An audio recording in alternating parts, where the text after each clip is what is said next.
Okay, so here in verse 10, Jesus talks about living water.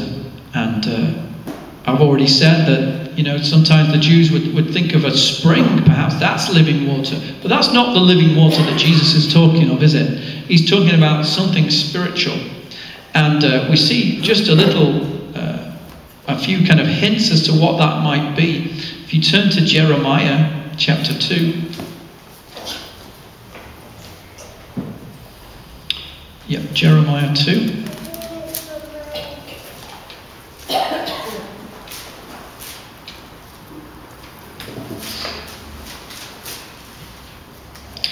Jeremiah 2 and verse 13. And of course this is the Lord speaking. Verse 13. For my people have committed two evils. They have forsaken me, the fountain of living waters, and hewed them out cisterns, broken cisterns that can hold no water.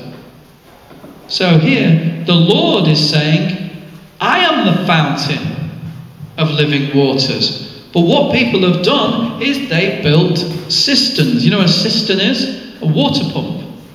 So the picture here is of the Lord as a spring of water, and people have tried to replicate that in some way. They've tried to do their own version of it, and you know, they built these kind of water pumps, but the Lord is saying even the water pumps are broken. That's how useless they are. And I think it's a picture of idolatry. You know, at the time Jeremiah is preaching against the idolatry that the people of Israel were involved in, and he's saying, you know, what they've done is they've tried to go after their own gods. You know, rather than going to a spring of living water, they've made these pumps. These you know, I think could just as well be a picture, again, as I say, of religion. You know, men try and produce their own kind of God and get living water from that, but they don't, because God is saying not only are they not the real thing, not the real spring, but they don't even work. They're broken.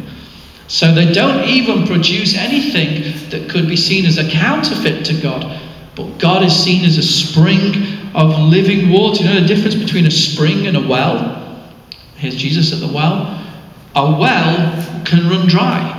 You know, the well can run dry, though it can run out of water, whereas a spring just continues to produce water all the time. That's what it does.